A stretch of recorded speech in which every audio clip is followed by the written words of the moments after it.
रहीम अस्सलाम वालेकुम नाजरीन, welcome to our channel SA math solutions.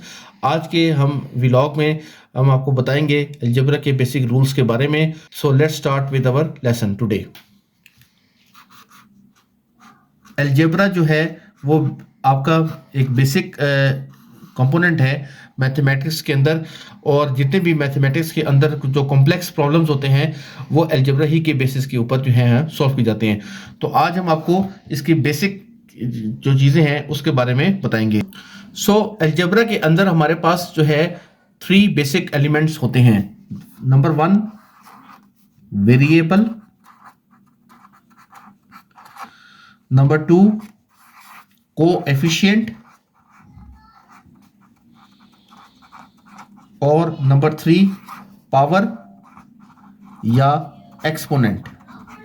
सो किसी भी अलजेब्रिक एक्सप्रेशन को समझने से पहले आपको इन 3 चीज़ों को पता होना जरूरी है।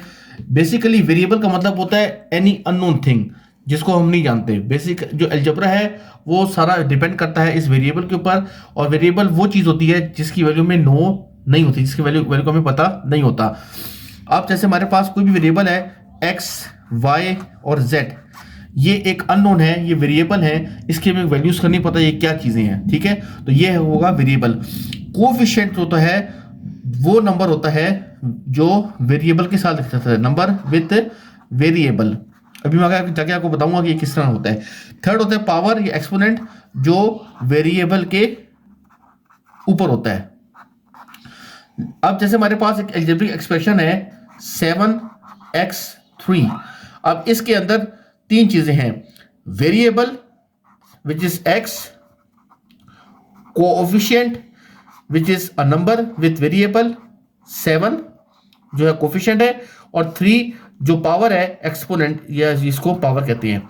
तो ये हमारे पास एक बेसिक अलजेब्रिक एक्सप्रेशन है जिसके अंदर 3 एलिमेंट्स होते हैं, इनको मिला के आपका बनता है एक अलजेब्रिक एक्सप्रेशन।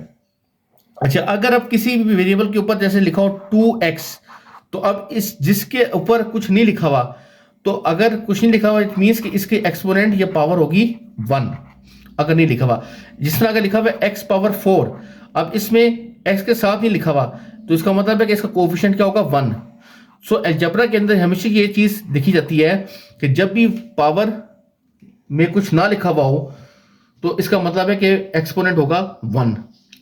अगर साथ x से कोई नंबर नहीं लिखा हुआ तो वो भी 1 कोएफिशिएंट होगा 1 होगा, वो 1 भी शुमार नहीं होता। तो ये हमारे पास बेसिक अलजेब्रिक एक्सप्रेशन के बारे में कॉन्सेप्ट था, जो आज के व्लॉग में आपको मैंने यही बताना था कि अलजेब्रा जो एक्सप्रेशन है वो किन एलिमेंट से मिलकर बनती है, और अलजेब्रा को समझने के लिए इन चीज़ों का नॉलेज ज़रूरी है। सो इंशाल्लाह हम अगली व्लॉग में आपको बताएंगे कि कैसे हम अलजेब्रिक एक्सप्रेशन को यूज़ करते हैं। सो ये था हमारा आज का बेसिक अलजेब्रा का व्लॉग। उम्मीद है कि आपको पसंद आएगा। सो एनीथिंग, अगर आपको इस बारे में कोई चीज़ पूछनी है तो कमेंट्स बॉक्स में हमसे आप पूछ सकते हैं। इंशाल्लाह नेक्स्ट व्लॉग में मिलते हैं। टेक केयर, अल्लाह हाफिज़।